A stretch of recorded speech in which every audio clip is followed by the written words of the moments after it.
Riding is first of all, it is a sense. It's like smell or taste.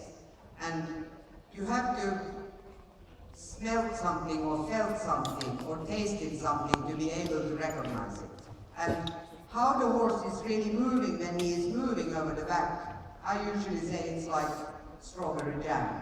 I can stand here and I can tell you an hour about how strawberry jam tastes. I can say it's red and it's smooth and it's sour, but it's also sweet and there are small black things in it, but you still don't really know it. But when you have tasted it, you say, this tastes like strawberry jam.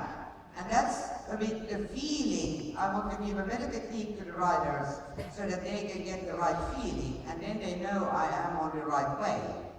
Instead of just, maybe it looks a bit better, but it doesn't really feel better. So,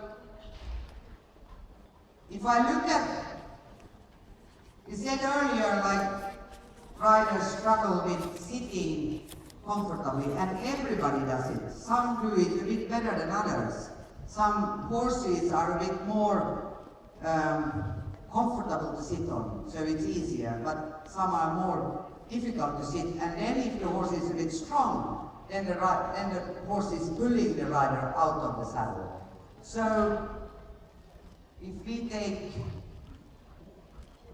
now I have to look in my list. You take Hille first, or you just trot around, and you just like look at the rider, or you can look at both riders, because both are trying to sit down, and many times, you know, you learn already from the beginning, sit down, sit down, sit down, and then it ends up with people trying to push themselves to sit down. They squeeze themselves, but at the same, and you have also heard long legs, long legs. So then they push against the stirrup. And instead of actually coming down in the saddle, they are pushing themselves up out of the saddle, and then they try to keep themselves in the saddle with their legs. And I said earlier that the riders have to be able to use their legs or their aids independently. And we have the weight of the rider, that is our trunk. And then the leg that is basically forward sideways, but it's also collecting with this collection of the underline. And then we have the hand that is stopping and turning. And then you have to be able to work with those together. Okay, Hille, come here. And you can see with Hille that when the horse, it's both horses, huh? Oh, okay, yeah. Yeah. Now, okay, then I wrote it wrong. Bettina first then. No, I want Hille first. I want you first.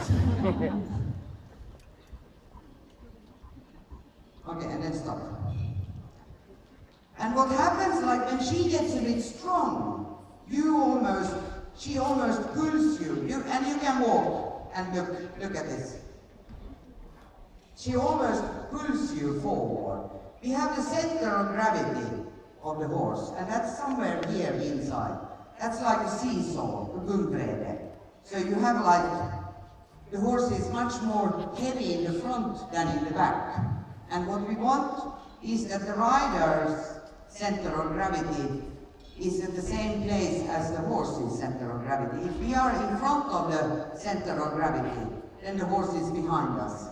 And if we are too far away, then they can't carry us on the back. So what happens when she gets strong is that she tries to shift you forward to almost sit on with her. You can also say that in the with the center of gravity of the horse, the faster he goes, the more down and forward the center of gravity goes. If you think of a thoroughbred going racing, then they are like on the ground and they go very flat, long steps. And then when we collect them, then the center of gravity shifts backwards. So and comes a bit more up. So with her, you have to like find the right place on the seesaw, on the gungbrede. If you sit too far back, then it's like this, and if you sit too far forward, then it's like that. And if you think that